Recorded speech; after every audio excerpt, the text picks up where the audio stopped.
Shalom semuanya. Shalom. Ya, hari ini kita akan sharing akan firman Tuhan, sesuatu yang sekarang ini lagi ngetren.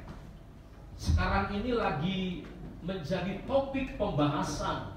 Topik yang kalau kita buka TV, maka itu yang akan menjadi bahasan.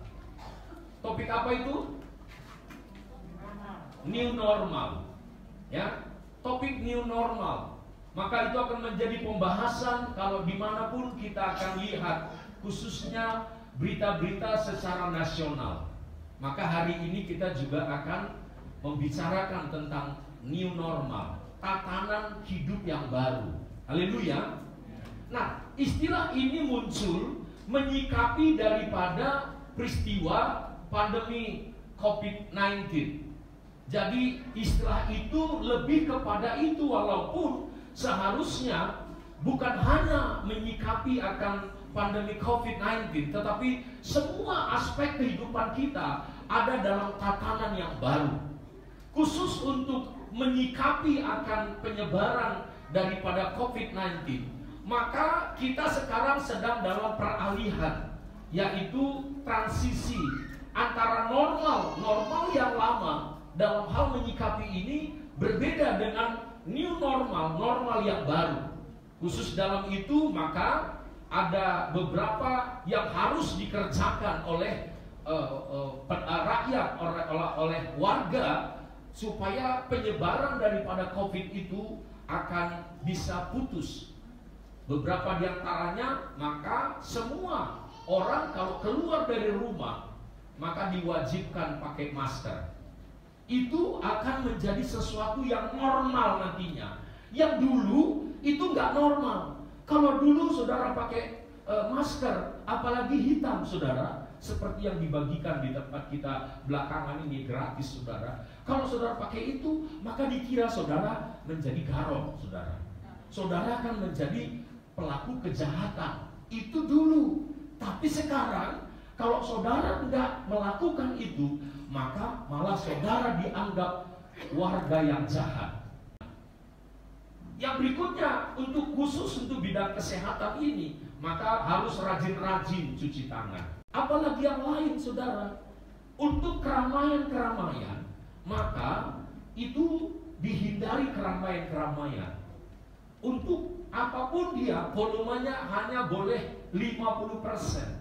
Jadi artinya dalam ibadah kita, kalau misalnya jemaat itu ada 100 orang yang beribadah, maka yang boleh pertemuan ibadah itu setengahnya, 50. Loh kalau gitu 50-nya gimana? Oh, maka harus dibuat ibadah gelombang kedua. Itu ada beberapa hal yang menyangkut soal new normal itu, sehingga artinya kita boleh beraktivitas keluar rumah, kita bisa bekerja, kita bisa cari makan lagi saudara, dan segala macam aktivitas kita, tetapi dengan ketentuan memenuhi standar-standar tadi itu, supaya sekalipun kita beraktivitas tidak di rumah saja saudara. Sebetulnya memang kepinginnya di rumah saja saudara, tapi kalau di rumah saja juga nggak ada mau dimakan, ngapain saudara, ya kan? Itu sebabnya sekalipun kita bisa beraktivitas, tetapi tidak membuat penyebaran COVID-19 itu menjadi meluas. Dan ini masih uji coba, makanya disebut masa transisi. Kalau nanti misalnya sebulan ini setelah diuji coba ternyata makin ramai yang kena, jangan-jangan besok-besok kita di lockdown lagi saudara. Itu sebabnya diharapkan semua kita kerjasama dalam hal itu, supaya new normal khususnya menyikapi soal penyebaran COVID-19 ini bisa kita ikut terlibat di dalamnya. Haleluya. Tetapi new normal itu juga bukan hanya soal kesehatan. Kesehatan itu oke, yang selama ini tidak pernah kita lakukan seperti itu. Yang selama ini kalau cuci tangan pasti mau makan. Haleluya. Sekarang 10 kali cuci tangan belum tentu makan sekalipun saudara. Kenapa? Karena memang itulah kebiasaan yang baru dalam tatanan yang baru itu. Tetapi bukan cuma dalam hal soal kesehatan. Saya berharap di bidang yang lain pun kita akan mengalami sesuatu perubahan dalam tatanan yang baru, supaya berkat Tuhan itu dicurahkan dalam hidup kita. Amin.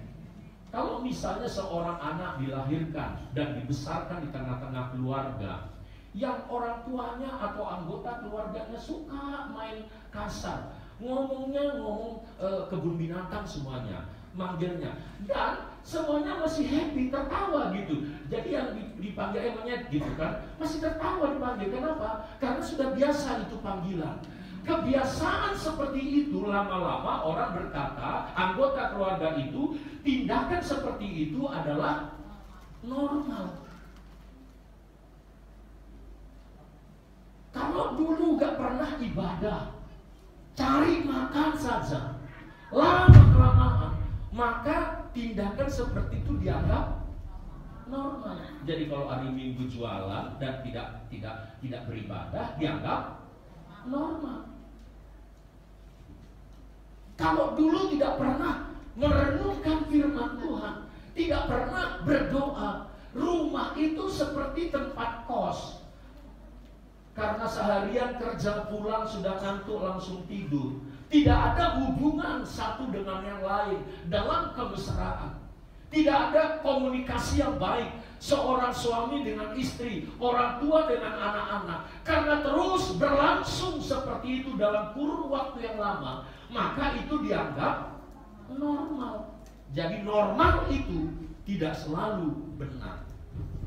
Yang kita mau dalam new normal ini adalah betul-betul sebuah tatanan hidup yang baru, yang betul-betul benar.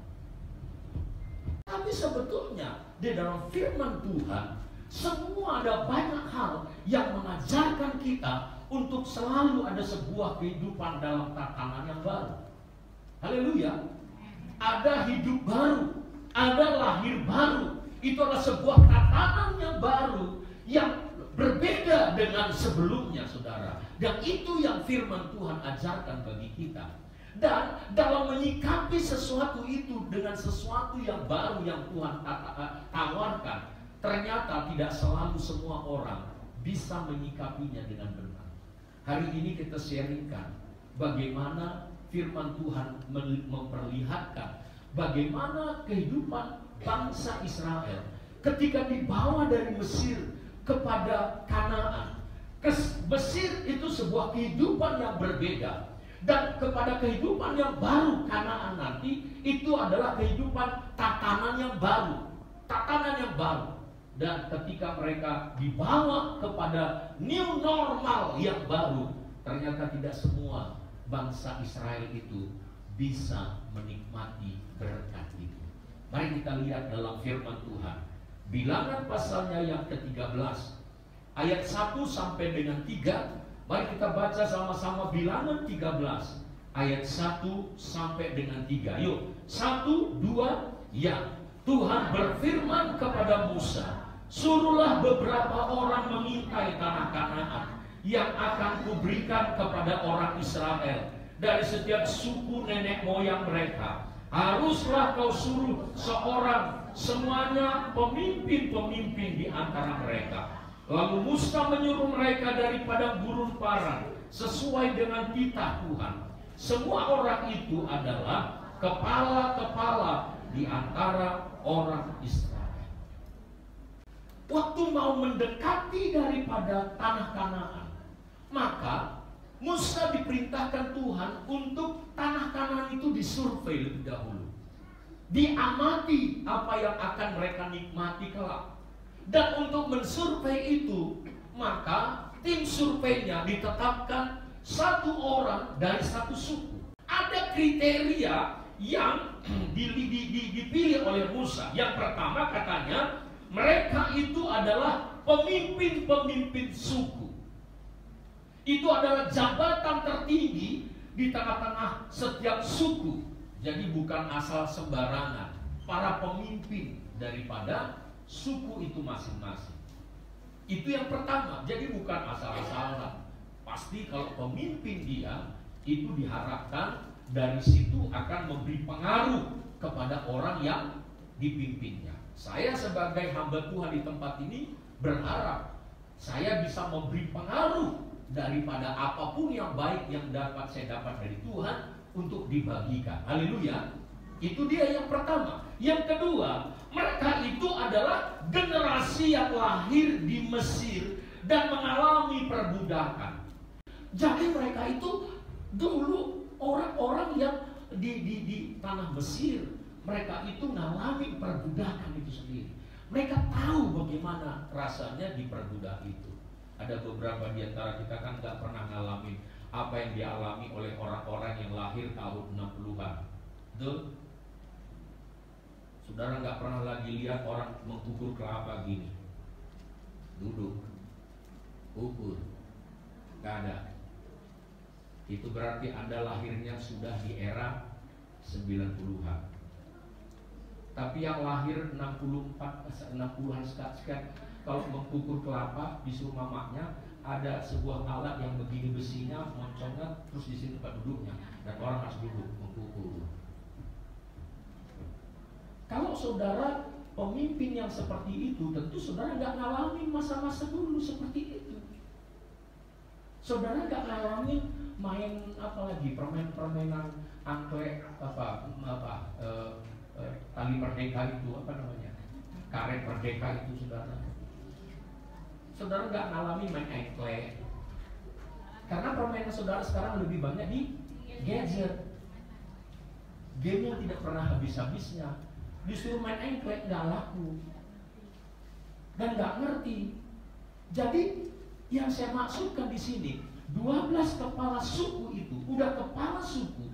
Mereka itu orang yang ngalamin perbudakan itu. Jadi ngerti dia kehidupan yang lama itu di Mesir. Yang ketiga, saudara, bukan cuma mereka mengalami perbudakan, tapi yang ketiga, mereka ini 12-12-nya mengalami dan melihat perbuatan-perbuatan besar yang Tuhan perbuat kepada orang Mesir, tapi kepada orang Israel dibedakan. Yang keempat, ya, yang pertama tadi mereka pemimpin, yang kedua mereka lahir di Mesir dan mengalami perbudakan, yang ketiga mereka melihat dan menyaksikan, bukan dari kata orang, tapi mereka itu saksi hidup bagaimana mujizat perbuatan Tuhan yang hebat, yang besar-besar yang mereka lihat. Tapi yang keempat, waktu mereka survei di tanah Kanaan itu, mereka melihat, mereka menyaksikan semua hal yang sama. Jadi bukan bilang begini, kita bagi 4 kelompok ya, 3 orang, 3 ke utara, 3 ke selatan, 3 ke barat, 3 ke timur. Nanti kita kumpul lagi di sini, kasih laporan. Kalau itu bisa saja mereka melihat yang berbeda-beda, betul? Tapi ini enggak. 12-nya itu tetap dalam satu kelompok. Jadi waktu mereka lihat sesuatu, mereka sama-sama mereka lihat. Ketika mereka lihat tanahnya yang subur, sama-sama mereka lihat. Ketika mereka melihat musuh, sama-sama mereka lihat. Sama-sama yang mereka lihat. Tapi ternyata waktu memberi laporan kepada Musa, disinilah yang membedakan orang yang diberkati dalam tatanan hidup yang baru, new normal, dengan orang yang tidak. Saya harap kita semuanya ada pada kelompok yang benar. Haleluya. Kelompok yang mewarisi tanah Kanaan itu. Bukan kelompok yang pecundang, yang pada akhirnya tidak pernah menikmati tanah Kanaan itu. Mari kita lihat. Ternyata waktu mereka memberi laporan, mereka itu terbagi menjadi 2 kelompok. Kelompok mayoritas itu kelompok 10 orang. Nyaris mungkin kita nggak ada satupun yang tahu namanya, betul? Saya pernah pancing dulu, ayo dalam 2 menit. Siapa yang tahu salah satu namanya? Nggak ada satupun yang tahu. Saya kasih hadiah, saya bilang nggak ada satupun yang tahu. Ya kan? Saya kasih iPhone, nggak ada satupun yang tahu. Tapi kelompok yang kedua mungkin karena cuma 2 orang. Tapi saya percaya bukan karena itu, karena nama mereka selalu disebutkan. Haleluya. Karena sering disebutkan nama anak kita pun ada yang kita buat namanya itu. Haleluya. Siapa itu? Joshua dan Kaleb. Kelompok yang 10 ternyata berbeda dengan kelompok yang 2. Sekarang kita tahu bahwa kelompok yang 10 itu ternyata kelompok pecundang, kelompok yang kalah. biar mayoritas kalah. Tapi yang dua, kelompok yang dua, ternyata mereka lah pemenangnya. Kita tahu sekarang, karena memang sudah terjadi peristiwanya. Tapi peristiwa itu bisa berulang. Kalau saudara menempatkan dirimu pada kelompok yang 10, maka terulang juga kegagalannya. Tapi kalau saudara tempatkan dirimu pada kelompok yang 2, maka keberhasilan itu juga akan terjadi lagi dalam hidupmu. Amin. Di mana letaknya perbedaan itu? Yang pertama, 2 saja. Yang pertama, ternyata terletaknya itu pada bagaimana cara mereka berpikir dan menyikapi apa yang mereka lihat. Peristiwanya sama, tapi penilaian orang bisa berbeda-beda. Betul? Saya ada di sini, utuh di sini, tapi tergantung kita bagaimana melihatnya. Itu membuat akhirnya ada perbedaan. Dengan persoalan pun begitu. Nah, ternyata di bagian cara pandang ini ada 2. Mari kita lihat. Yang pertama, bagaimana mereka melihat hal-hal yang negatif. Karena setiap persoalan, setiap masalah, setiap peristiwa selalu ada negatif dan selalu ada positif. Haleluya. Dalam setiap krisis selalu ada yang negatif, selalu ada yang positif. Dalam peristiwa COVID-19 selalu ada positif, selalu ada negatif. Krisis 98 selalu ada negatif, selalu ada positif. Maka sekarang kita lihat bagaimana 12 ini, 2 kelompok ini melihat yang negatif. Kita lihat dulu yang negatif. Oh, yang pertama yang positif dulu ya. Mari kita lihat bagaimana mereka yang melihat yang positif. Mari kita lihat Bilangan pasal 13 ayat 27 dan 28. 10 orang kelompok pertama ini waktu melihat yang positif, ada yang positif ya, tapi waktu mereka melihat positif, bagaimana mereka melihatnya? Yuk kita baca sama-sama ayat 27 dan 28. 1, 2, ya. Mereka menceritakan kepadanya, kami sudah masuk ke negeri kemana kau suruh kami, dan memang negeri itu berlimpah-limpah susu dan madunya, dan inilah hasilnya. Hanya bangsa yang diam di negeri itu kuat-kuat, dan kota-kotanya berkubu dan sangat besar, juga keturunan enak telah kami lihat di sana. Perhatikan, waktu mereka melihat yang positif, ada positif, mereka lihat ada positifnya, bukan gak ada. Mereka lihat ada yang positif, tapi waktu menceritakan yang positif itu, mereka berkata begini, memang, terus hanya. Jadi mereka melihat hal positif itu sedikit saja. Memang sih, nah gitu kan? Karena memang sih baik, tapi waktu menceritakan yang baik sedikit aja, tapi waktu menceritakan yang jelek panjang itu, setengah hari, 1 hari. Waktu mereka hal yang positif.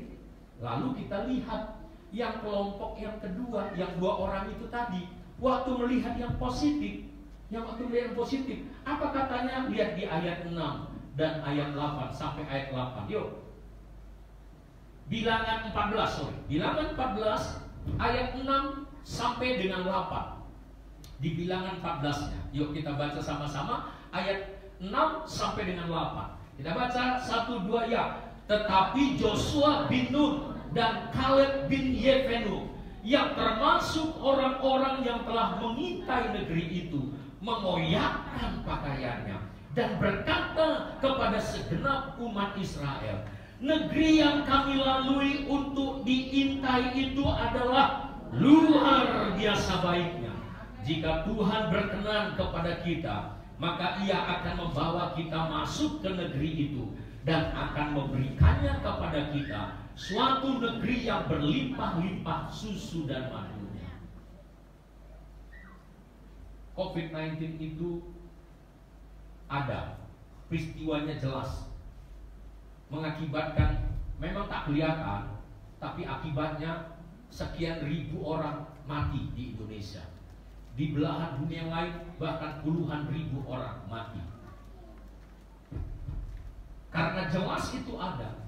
Maka ada dua juga orang bisa melihat itu, peristiwa itu. Ada positifnya, ada negatifnya. Tergantung waktu kau tengok positifnya itu apa yang kau lihat. Kalau seperti orang 10 kelompok pertama yang 10 orang ini, memang sih bagus. Tapi beda dengan kelompok yang kedua yang 2 orang. Mereka bilang waktu menceritakan, sama-sama mereka lihat ya, sama-sama. Apa mereka bilang? Negeri yang kami lalui untuk diintai itu apa? Luar biasa baik. Luar biasa baik. Jadi, saudara, mari kita lihat ini. Kelompok yang 2 ini fokus kepada yang positif. Bukan tidak ada yang negatif, ada. Tapi mereka fokus kepada hal yang positif. Sementara kelompok yang pertama ini 10 orang itu, mereka lebih fokus kepada hal-hal yang negatif. Sebuah peristiwa, apakah kau menjadi kelompok yang 10 orang atau kelompok yang 2 orang, tergantung apa yang kau lihat, apa yang kau fokuskan. Kalau kau lebih memfokuskan kepada hal-hal yang negatif, kau akan mengelompokkan dirimu kepada kelompok yang pertama yang kalah itu. Tapi kalau kau lebih fokuskan kepada hal yang positif, maka kau sedang menempatkan dirimu di kelompok yang minoritas itu, tetapi mereka menjadi pewaris tanah Kanaan. Lalu yang kedua, bagaimana mereka melihat hal-hal negatif. Hal-hal negatif. Jadi saya katakan tadi, setiap peristiwa ada positif, ada negatif. Tapi kita sudah lihat, waktu lihat positifnya saja, orang yang 10 orang ini semuanya jelek gitu. Hanya, iya sih, bagus sih katanya, bagus sih, lumayan sih. Nah, itu kan kata-kata yang sering kita dengar ya. Gimana? Lumayan sih. Kenapa pakai lumayan sih? Kenapa pakai iya sih? Karena lebih banyak yang negatifnya. Wah, waktu menceritakan negatifnya, lihat kelompok yang 10, kita lihat dalam Bilangan pasal 13 ayat 28 sampai 33. Waktu cerita tentang negatif itu, yang kelompok 10 apa katanya? Kita baca 28 sampai 32. Panjang ayatnya, saudara. Panjang detailnya. Berbuih-buih itu ceritakan, saudara. Menceritakan yang negatif. Yuk, 1, 2, ya. Hanya bangsa yang diam di negeri itu kuat-kuat, dan kotanya berkubu dan sangat besar. Juga keturunan Enak telah kami lihat di sana. Orang Amalek diam di tanah Negeb, orang Het, orang Yebus, dan orang Amori diam di pegunungan. Orang Kanaan diam di sepanjang laut dan sepanjang tepi sungai Yordan. Kemudian Kaleb mencoba menenteramkan hati bangsa itu di hadapan Musa. Katanya, tidak, kita akan maju dan menduduki negeri itu, sebab kita pasti akan mengalahkannya. Tetapi orang-orang yang pergi ke sana bersama-sama dengan dia berkata, kita tidak dapat maju menyerang bangsa itu, karena mereka lebih kuat daripada kita. Juga mereka menyampaikan kepada orang Israel kabar busuk tentang negeri yang diintai mereka, dengan berkata, negeri yang telah kami lalui untuk diintai adalah suatu negeri yang memakan penduduknya, dan semua orang yang kami lihat di sana adalah orang-orang yang tinggi-tinggi perawakannya. Juga kami lihat di sana orang-orang raksasa, orang Enak yang berasal dari orang-orang raksasa. Dan kami lihat diri kami seperti apa? Belalang. Dan demikian juga mereka terhadap kami. Waduh, kita lihat kelompok yang minoritas ini tadi. Nanti kita penjelasannya.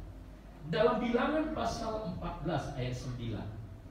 Bilangan pasal 14 ayat 9. Waktu yang kelompok yang kedua, yang 2 orang ini melihat yang negatif, apa katanya?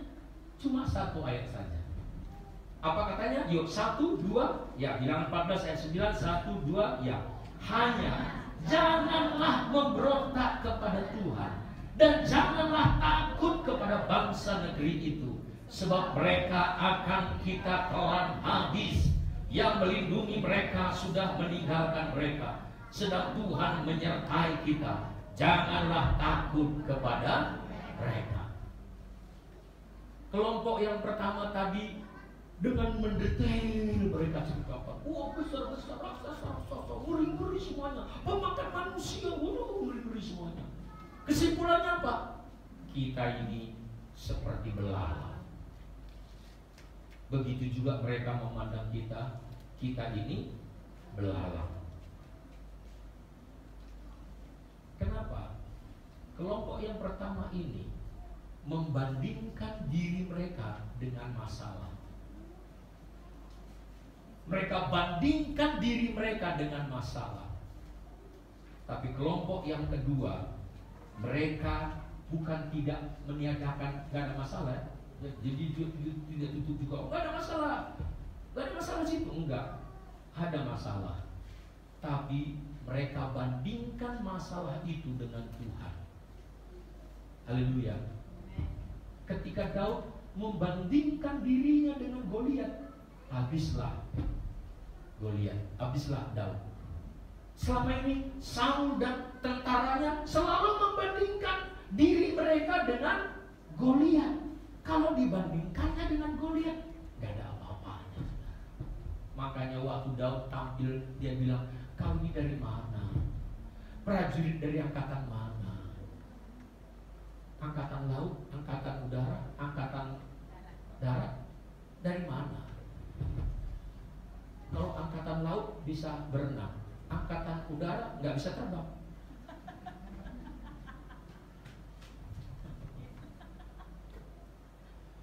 Jadi tanya, angkatan mana kau? Daud bilang, aku nggak dari angkatan mana-mana. Aku dari angkatan mana-mana Tuhan panggil. Haleluya. Karena lagunya mana-mana Tuhan panggil, mana-mana Tuhan panggil. Aku angkatan dari mana-mana Tuhan panggil. Kenapa dia bisa menang? Karena dia bandingkan Goliat dengan Tuhan. Kalau dibandingkan Goliat dengan Tuhan, kecillah Goliat itu. Jempol kaki Tuhan pun gak ada apa-apanya. Tapi dibandingkan dengan diri kita, memang Goliat itu lebih besar. Hal yang sama yang dialami orang Israel. Ketika mereka bandingkan diri mereka dengan musuh, dengan tantangan, maka mereka itu katanya, kita ini belalang. Tapi yang dua orang itu dibandingkannya masalah. Bukan ada masalah, ya ada masalah. Tapi masalah itu dibandingkannya dengan kebesaran Tuhan yang sudah membuat 10 tulah di tanah Mesir, yang sudah membelah Laut Merah, yang sudah memberikan air dari bukit batu, yang sudah mengubah segala-galanya, yang memberi mana bagi mereka setiap hari, yang memimpin mereka dengan tiang api, tiang awan. Maka bangsa apapun itu tidak ada apa-apanya, kita telan habis itu katanya. Waktu kau lihat ada sebuah peristiwa, ada negatif di situ, ada positif, apa yang kau fokuskan? Itu akan menentukan kau menjadi kelompok pemenang dalam new era ini, dalam new normal ini, dalam new normal dan next normal. Haleluya. Atau lagi apalagi yang berikutnya nanti siap new normal ini, saudara. Tapi mau apapun itu nanti ke depan, kalau kau melihat hal-hal negatif, lebih kau fokuskan kepada hal-hal negatif, maka kau menjadi kelompok pecundang. Tapi kalau kau kelompokkan dirimu melihat hal-hal negatif dan hal-hal positif itu seperti kelompok yang kedua, walaupun mereka cuma 2 orang, mereka itu menjadi kelompok pemenang. Haleluya. Jadi itu dia. Yang pertama tadi, bagaimana cara mereka memandang, haleluya, dan meresponi daripada apa yang mereka lihat, apa yang mereka saksikan itu. Apakah mereka fokus kepada negatif dan meniadakan yang positif, atau sebaliknya, bukan kita meniadakan yang negatif tapi lebih fokus kepada hal-hal yang positif, apalagi bersama dengan Tuhan. maka kita akan menjadi kelompok pemenang. Yang kedua, apa yang membedakan mereka? Yang kedua itu ternyata mereka gini. Mereka yang 10 ini tidak menghendaki terjadinya perubahan yang membawa mereka kepada persoalan yang baru. Sekali lagi, kalaupun berubah, kalau bisa jangan ada persoalan gitu. Ya. Sementara tidak ada sebuah perubahan tanpa ada tantangan. Kalau mau berubah, berubahlah. Tapi jangan ada persoalan baru. Itu yang mereka inginkan. Makanya, mari kita buktikan. Di Bilangan pasal 14 ayat 3 sampai 4. Bilangan pasalnya yang ke-14 ayat 3 dan ayat 4. Mari kita lihat, sebetulnya dari awal mereka itu tidak siap untuk berubah kalau perubahan itu menimbulkan masalah baru. Kalau berubah, jangan ada masalah lah, kira-kira begitu. Ya, jangan ada masalah. Jadi kira-kira gini, kalau handphone saudara rusak, saudara butuh handphone baru, betul? Tapi kalau bisa sama, supaya nggak capek-capek belajar lagi yang baru. Karena kalau ganti yang baru, harus belajar lagi. Tapi kalau mereknya lama aja, tetap juga. Jadi kalau ganti baru, maka nggak perlu ada persoalan baru. Kira-kira gitu. Dengan handphone yang baru, itu pasti ada persoalan baru, betul? Dengan fitur-fiturnya segala macam, saudara harus belajar lagi. Kalau bisa udah pusing kepala lah. Kalaupun ganti handphone yang merek yang lama juga, cuma masalahnya perusahaan tak keluarkan lagi yang lama. Handphone ngeri-ngeri lagi saudara. New normalnya ngeri-ngeri lagi saudara. Itu 3 bulan udah ganti 3 kali saudara. Saudara mau cari merek kau lagi, udah nggak keluar lagi pak. Ya kan? Aduh, yang ini pusing aku nggak ngerti aku. Yang lama aja. Iya masalahnya perusahaan tak keluarkan lagi. Itu contohnya supaya gampang aja. Kalau ganti udah jangan ada masalah. Kalau ganti menjadi yang baru tapi timbul masalah, itu yang mereka nggak siap. Mari kita lihat dalam Bilangan pasal 14 ayat 3 sampai dengan 4. Yuk, 1, 2, ya. Mengapa Tuhan membawa kami ke negeri ini supaya kami tewas oleh pedang dan istri serta anak-anak kami menjadi tawanan? Bukankah lebih baik kami pulang ke Mesir? Dan mereka berkata seorang kepada yang lain, baiklah kita mengangkat seorang pemimpin lalu pulang ke Mesir. Jadi mereka berkata, enakan di Mesir. Sekarang kita yang normal melihatnya, emang enakan di Mesir? Di Mesir ngapain banyak mereka? Budaknya.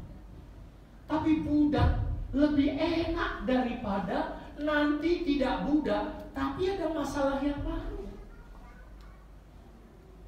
Jadi mereka nggak siap menghadapi masalah.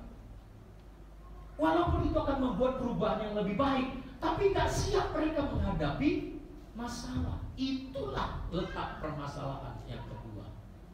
Itu sebabnya dari mulai keluar, setiap kali ada masalah, mereka selalu berontak. Setiap kali ada masalah, mereka bersungut-sungut. Setiap kali masalah, mereka marah terus sama Musa.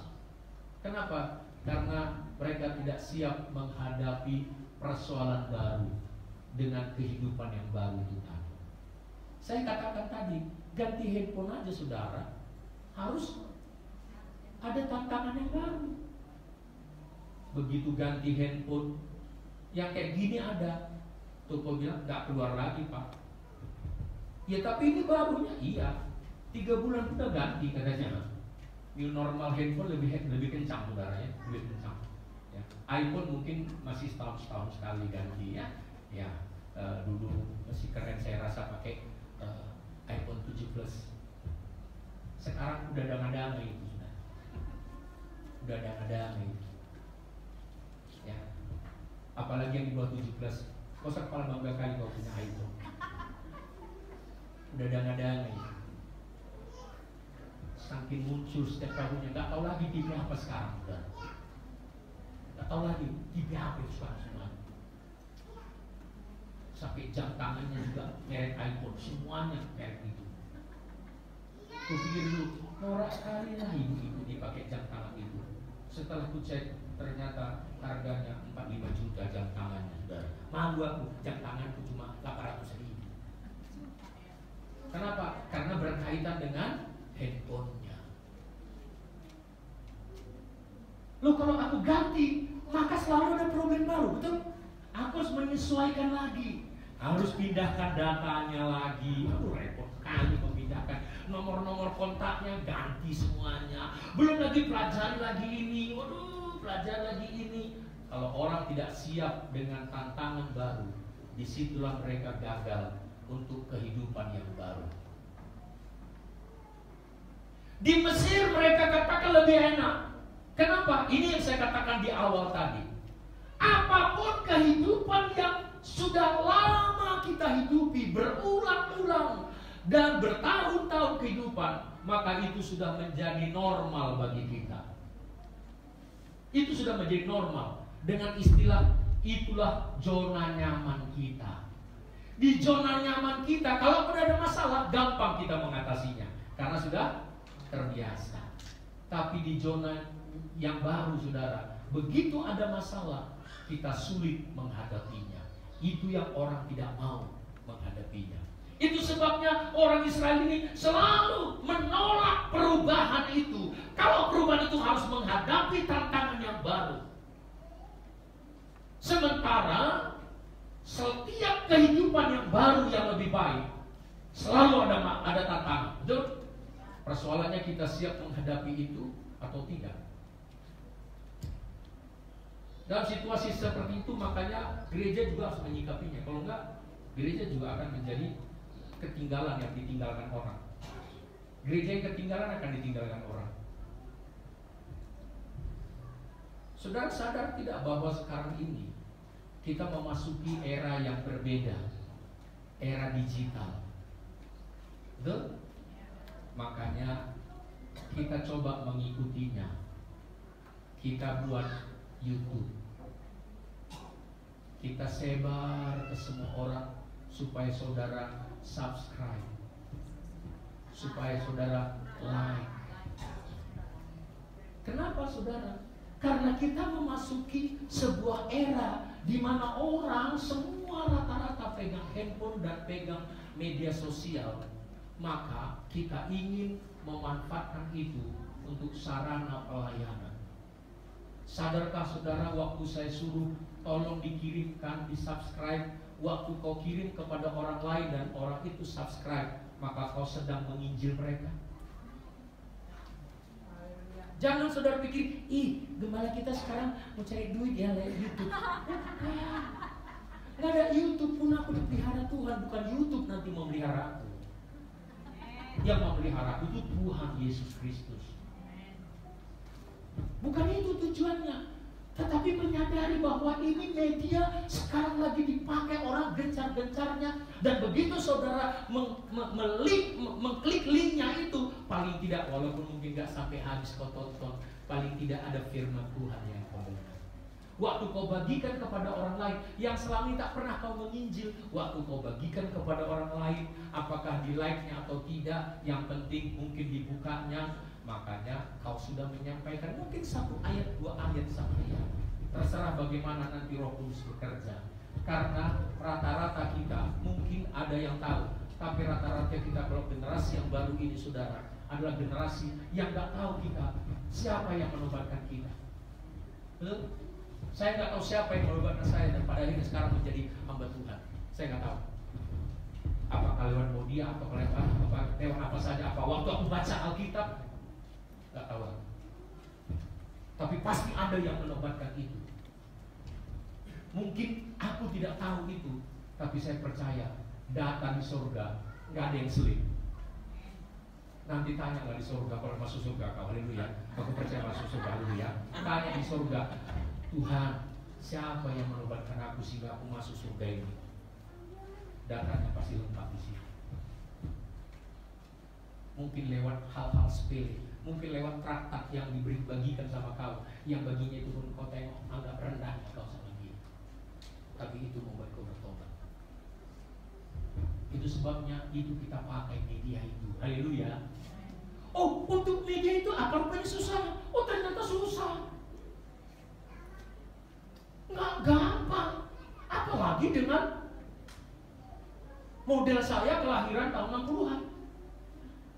Menghadapi seperti itu, waduh. Maka ada seorang ibu bilang, Bapak harus punya tim kreator.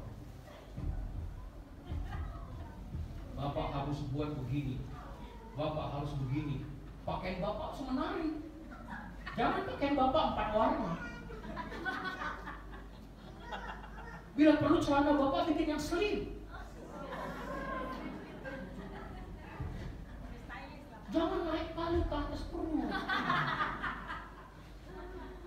Mudah kan bagi yang itu? Tidak mudah. Harus ada timnya, Pak. Harus ada begini, harus ada begini. Harus ada yang men-share banyak. Maka muncullah ibu dosen yang berkata, nanti Pak, semua anak mahasiswa yang kubimbing wajib mensubscribe channel Bapak. Makanya satu hari itu langsunglah 200. Kenapa? Ya karena memang dosen pula menyuruh mahasiswanya kan, tolong nak ya, supaya ku ingat kau katanya. Jadilah sekarang, ya kan? Nggak dibilangnya memang yang men-subscribe pasti lulus, kayak gitulah ya. Itu kan intimidasi. Enggak, tolong ya nak ya, ibu minta tolong. Lalu juga kau saya minta tolong, ada nggak mahasiswa yang nggak mau? Toh dia buka YouTube juga, cuma menekan itu saja dan kasih like pun ya, iya like, mantap bu katanya. Pendetamu hitam ya bu ya katanya.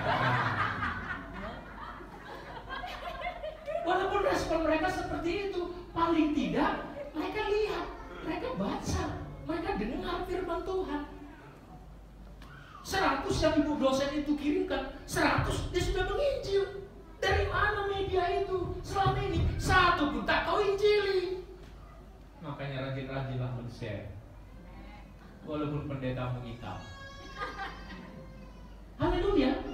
Itu tantangan. Oh nggak mudah. Saya nggak. Siapa yang ahli-ahli coba buat gini, modelnya begini, supaya keren sedikit, baru gini. Oh, mereka yang kerja.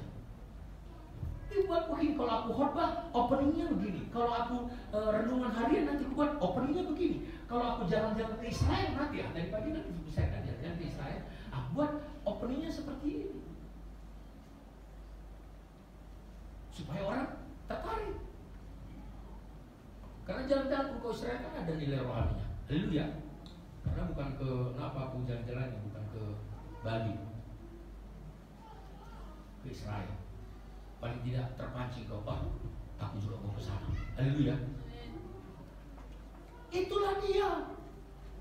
Apalagi menyikapi new normal ini. Mulai minggu depan akan ada ditempelkan QR di pintu itu. Sehingga kalau saudara mau bawa persembahan ke gereja, nggak perlu kau pakai uang tunai. Ke depan tidak ada acara kolektif. Kalau mau kita bayar persembahan, buka handphonemu semuanya. Jadi tidak perlu kau bawa uang tunai. Nggak usah opung, nggak usah khawatir. Tetap ada kolektif kita buat. Ini cuma menyikapi new normal nanti. Jadi besok-besok kalau kau datang ke gereja, lupa kau bawa uang.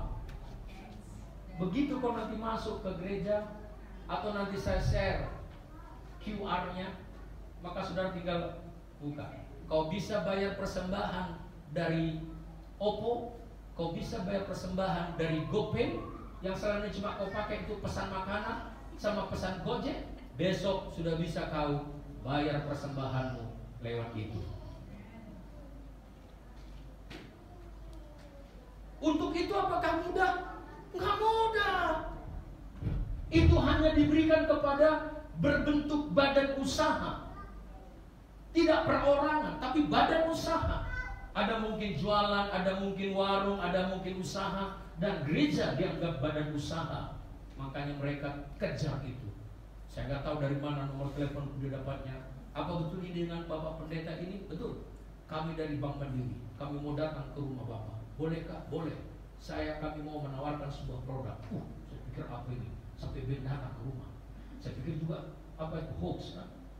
Kami dari bank ini jelas namanya dari bank ini. Oke, bisa ke hari ini? Boleh, bisa. Di mana? Di gereja. Oke, saya bawakan. Saya kenal pegawainya, salah satu pegawainya itu. Oh ya, saya ingat ibu. Oh Bapak berarti pernah itu? Pernah, cuma jarang ke situ karena ngantri lama. Saya bilang begitu. Bosan, bilang gitu. Ya, nah itu mengatasi kebosanan itu Pak katanya. Baru mereka ceritakan begini. Oh, oke, saya tertarik. Saya bilang, cuma Pak, ada hal tantangan yang harus Bapak hadapi. Oh, ini dia tantangan itu. Tantangannya apa? Saldo Bapak minimal 10 juta supaya tidak kena potongan 25.000 setiap bulan. Ditantangnya aku saldo harus 10 juta minimal.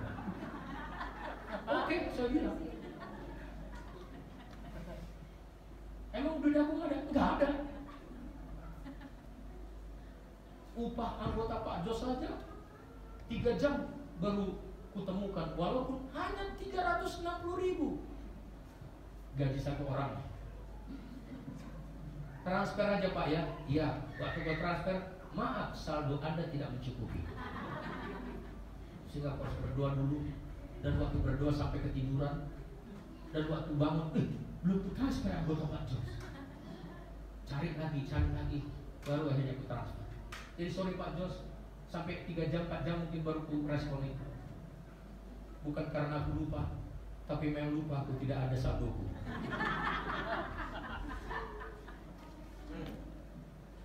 Lalu waktu ditantang saldo Anda minimal 10 juta.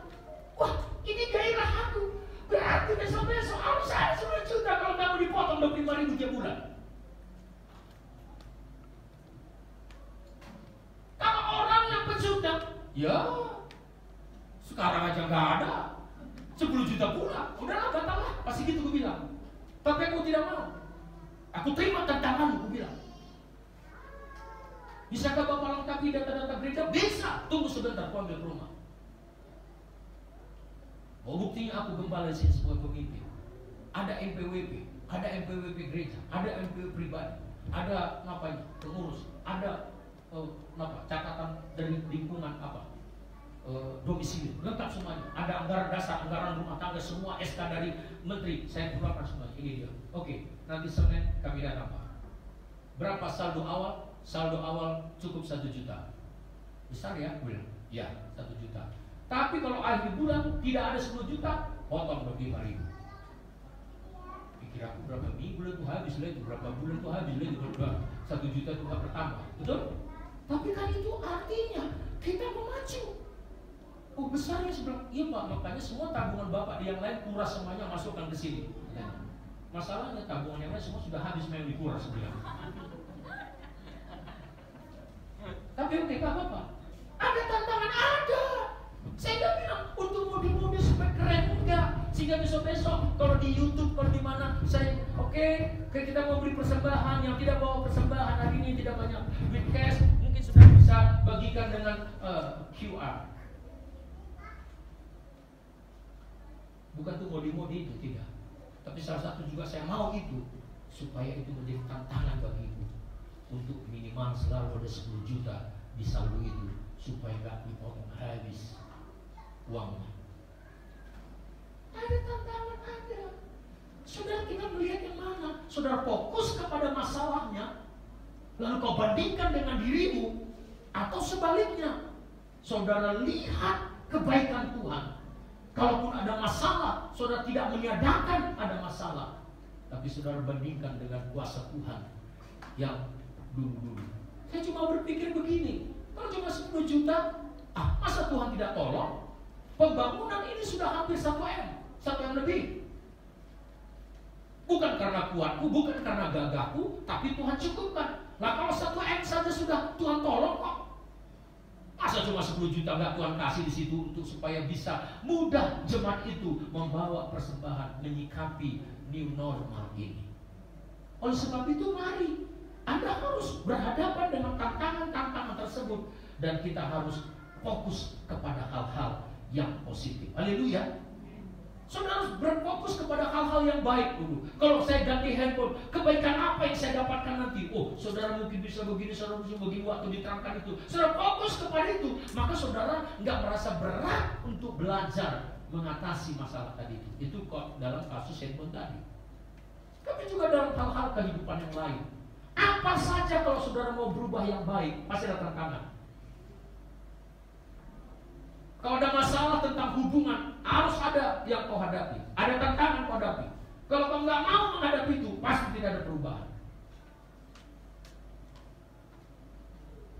Suami istri lagi bermasalah mungkin kau.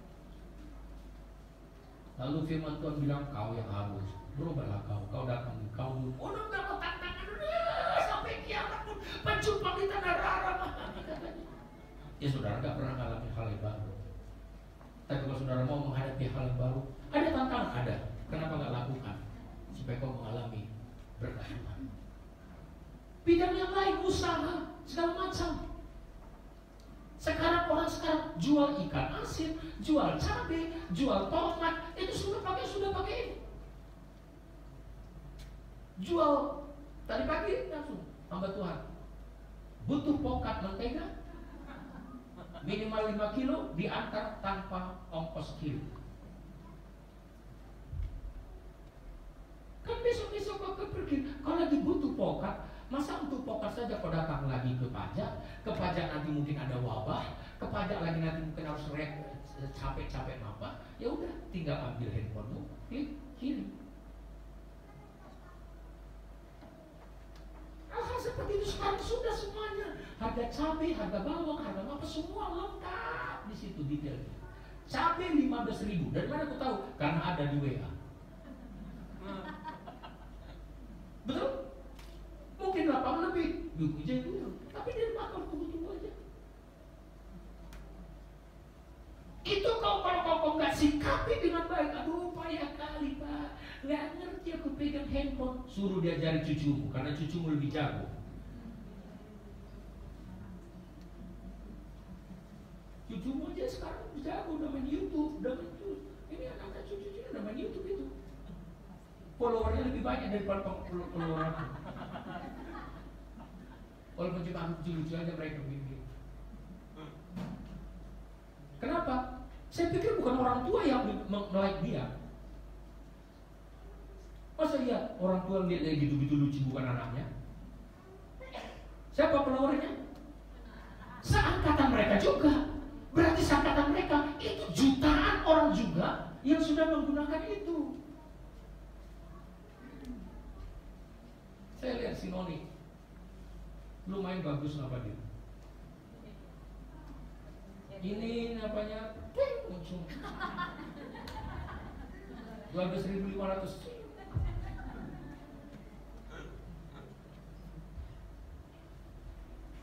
Ada tantangan? Ada, semua ada tantangan. Gak ada yang gak tantangan. Tapi kalau saudara mau sebuah kehidupan yang diberkati Tuhan new normal, tantangan apapun saudara lalui. Tapi opung yang sudah usia 70 tahun, masa kecil hati.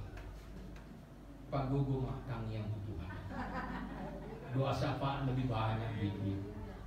Haleluya. Itu aja supaya anak-anak kita menghadapi kemajuan di new normal ini. Mungkin ditransfer cucumu pun duit, bingung kau ngambilnya. Ikon uang cash do idun aku boto katanya. Tak apa-apa, yang begitu-begitu juga Tuhan pelihara. Haleluya. Tapi saya percaya untuk sebuah kehidupan tatanan yang baru, mau tidak mau, kita memang harus siap menghadapi itu. Selalu pandang hal-hal yang positif. Dan yang kedua, fokuslah kepada Tuhan, jangan kepada mujizat. Ternyata mujizat tidak membuat mereka itu mengerti tatanan hidup yang baru. Mereka lihat mujizat-mujizat 10 tulah. Mereka lihat laut merah dibelah. Tapi mereka tidak pernah fokus kepada Tuhan si pemberi mujizat itu. Kalau cuma saudara fokus kepada mujizat, tidak membuat kau menjadi kokoh dalam hidupmu. Tapi fokuslah kau kepada si pemberi mujizat. Haleluya. Bisa nggak orang menyenangi mujizat tapi tidak menyukai si pemberi mujizat? Bisa? Hah? Bisa. Saudara bekerja di sebuah perusahaan, saudara nikmati semua fasilitasnya, tapi belum tentu kau suka sama pemilik perusahaannya. Betul? Waktu cerita sama pemilik, memang parah kan itu, begini panjang ujung itu menceritakan ketidaksukaan. Tapi kau nikmati fasilitasnya, kau terima gajinya, kau terima fasilitas kalau ada mobil atau sepeda motor yang diberikan, kau terima itu, kau nikmati, tapi tidak pernah kau suka sama pemberi yang fasilitas itu. Betul? Inilah yang dialami oleh kelompok pertama. Mereka alami mujizat-mujizat itu. Laut dibelah, air mengalir dari batu, mana dikasih, segala macam mereka nikmati, tapi tidak pernah fokus kepada Tuhan si pemberi mujizat.